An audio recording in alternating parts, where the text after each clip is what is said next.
know what he's doing with this small army. Wow, stasising 2 tanks there. That was pretty useless. I don't know why he wouldn't just recall again. Oh, nice mines. catch there. Yeah, really. Oh, or maybe not. Those Dragoons have terrible been practicing. Oh! Oh!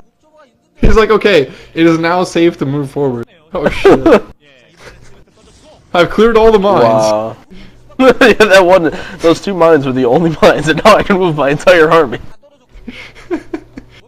I mean, Iris just, to his credit, he's been all over the fucking map this game. I'm planting mines everywhere. This is kind of he just EMP'd like 3 Dragoons.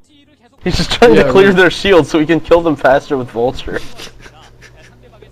I guess he decided that because Tempest wasted a stasis on 2 tanks that were sitting in a base, he has to now waste an EMP in return. I don't really know what the fucking point of that was. But either way, it looks like Iris is going for some kind of strange push. He's moving units down into the middle of the map. I don't know what he's trying to do here. I don't know. I think he moved some tanks in behind those vultures. I don't know. I don't think it's just vultures. He's probably just gonna fucking plant a whole bunch of mines here and hope Tempest runs into them, just like he's been doing all game. It looks like Tempest is gonna oblige here and run right into that mine. Oh, okay, losing 1 fucking Zealot. Not a huge loss there. Losing probably more vultures than was really worth it for that. Iris somehow still in this game, sneaking an expansion off down at the, what was that, 7 o'clock? Sure. Yeah, sneaking expansion down at 7 o'clock. Sure, why not? Tempest seems to have almost mined out his 3rd base there, so Tempest actually is going to have to get a 4th up really soon. It looks like he's trying to do that now, but Iris is just slowing him down so much with these vultures, like he's just delaying him forever. I mean, Iris is keeping himself in this game because of that. Tempest natural is mined out, and his 2nd natural is almost mined out, and Iris has that base at the bottom. So this is actually turning out to be an even game. If Tempest takes out the base at the bottom, Iris is going to be in trouble. But as long as Iris can defend that base, he's okay. It looks like all those Dragoons are moving down there. Yeah, that's a huge army for Iris. And he's got the upgrade advantage. Iris might actually be able to win the game with this push. I don't know what Tempest's army looks like, but it can't be that big considering he's only been mining off of 1 base for the last few minutes. And he kept losing armies. Oh man, 2 EMPs going off. All those Dragoons have no shields left. Iris, I think, might actually win this game. I mean, he's just managing to weather the storm, and now he has a lot of tanks left against Tempest's mostly Dragoon army, and now Dragoon army with no shields. Mine's really crazy. No, not again. Oh man, oh no, oh Jesus Christ. He just keeps That's still a decent sized army from Tempest too. I mean, I have to imagine that that Arbiter's got energy, and Iris just wasted 2 EMPs on some lone Dragoons, but looks like this might be the final engagement here. He wants to get a stasis off here, but Iris, both of his vessels together, and gets the stasis, and Iris doesn't have any vultures to support his tanks. Tempest is just going to run in and take all these tanks out.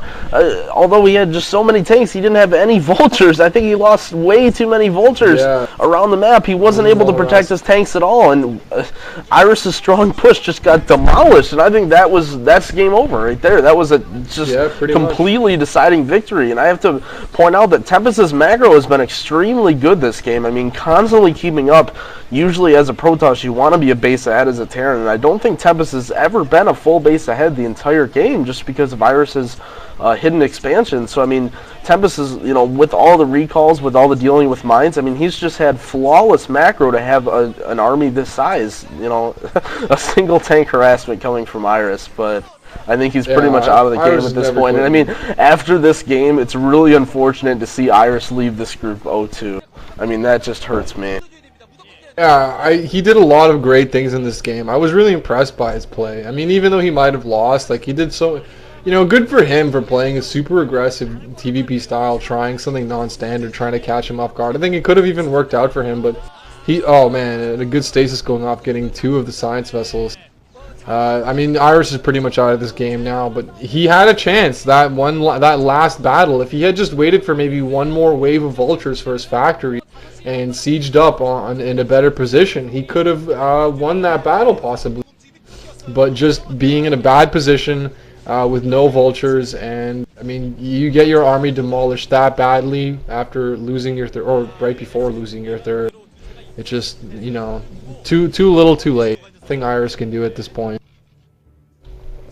and the game is pretty much over. I mean, I'm sad to see him go. He played really good in this game.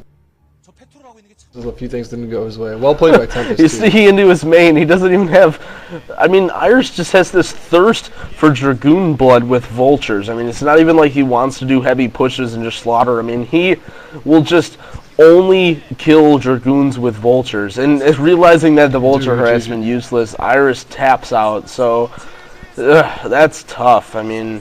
I think Iris, although, you know, I almost say this every single game Iris loses, but he just plays so super aggressive. But, I mean, sometimes it bites him in the ass. I mean, he lost a lot of Vultures. And, you know, as from any perspective, really watching the game, you see how much damage those Vultures do. But when it comes time to push, if you don't have those Vultures, that hurts you. And, you know, that's why I think sometimes you really just have to let up and you have to... I wouldn't say cut your losses because he was ahead, but I mean, you just have to realize, you have to say, okay, I've done enough damage, now this is when I build up and push, and he never really did that, and he had a completely solid tank count, but he just didn't really have a proper engagement. I was actually kind of shocked with his Science Vessel play. I mean, that, although I definitely think he needed more Vultures, and the Science Vessels thing wasn't the biggest I guess, impact on that final battle. I mean, Science Vessels, Arbiters, Defilers, they're huge. And he had 3 vessels versus Tempest's only 1 Arbiter, and he wasted 2 of his EMPs on just some lone Dragoons, which he easily had the battle won. And then when the real battle came time, he got 2 of his vessels stasised, and he didn't get 1 EMP off. So, I mean, I think, let's just say hypothetically that he would have blanketed 2 EMPs on that army and got the Arbiter instead of using it on that original force. I think that battle would have been a lot different. Oh yeah, I agree completely. I think that definitely failed him right there, but he would have lost that encounter either way, just not having enough Vultures and just getting caught in a kind of bad position. If he had retreated a little more and maybe sieged up on the high ground and just kind of held that bridge, that would have definitely been much more in his favor. But, I mean, either way, yeah, I don't know, I have no idea why he would waste 2 EMPs on a group of maybe 8 Dragoons. I mean, he had to, I guess he didn't realize that Tempest was going to run those Dragoons right away. I mean, you know, as much as that aggressive play might have lost him a lot of Vultures, I liked what it did. I mean, he managed to get his 3rd base up and to stall Tempest so badly, but he just could not deal with how many recalls Tempest had. I think he had to... I think Iris was kind of playing against a more standard Protoss, and what he was doing was just not suited against a heavy Arbiter style of play. I mean, he would have had he had a macro advantage, I think, by the time he was done harassing. But just the constant recalls, I mean, it's just so hard to deal with that as a Terran, especially when your expansions are that spread out. I think that's what won Tempest this game, and as much as Tempest kept running into mines and had a few sloppy mistakes, his overall play, I think, was really good. And I was pretty impressed by Tempest in this game, to keep his composure with the relentless Vulture assault. And not only that, but his macro, like you mentioned earlier, his macro was really excellent. I mean, every time he did a recall, you came back to his base, he had his whole new fresh army made perfectly. Even with dealing, you know, with multiple recalls and having to clear mines all over the map. So well played by Tempest. I would have liked to see Iris move on, but Tempest deserved the victory here. And I'm excited to see him play against Fantasy again. Maybe another exciting game. Yeah, Fantasy, I think, you know, out of all of us, Fantasy definitely wanted to be happy out of this outcome, because now he's going to be playing Tempest for a rematch once again. Playing, I don't know, you know, I guess I don't really know what to say. I mean, Tempest, he showed way better composure this game against Iris, and I don't think, you know, not to say Fantasy played worse than Iris, I just think, you know, just in terms of harassment, I think Iris's harassment was a lot heavier, you know, and I think Tempest handled Iris's harassment a lot better than he did Fantasy's the first game. So I think that if Tempest can keep his composure a lot better, and I think Tempest has to be really confident coming out of this game. I mean, group play and switching multiple opponents, it's a really big deal, but Tempest, for having to only play Terrans up until this point, and after, you know, he had a problem, and I think one of the clear things was he just didn't handle harassment well. I mean, clearly his macro was good in the game with Fantasy, but he just didn't really You just took way too much damage from the drops, you know, the vultures, the tanks, the landed barracks with Marine.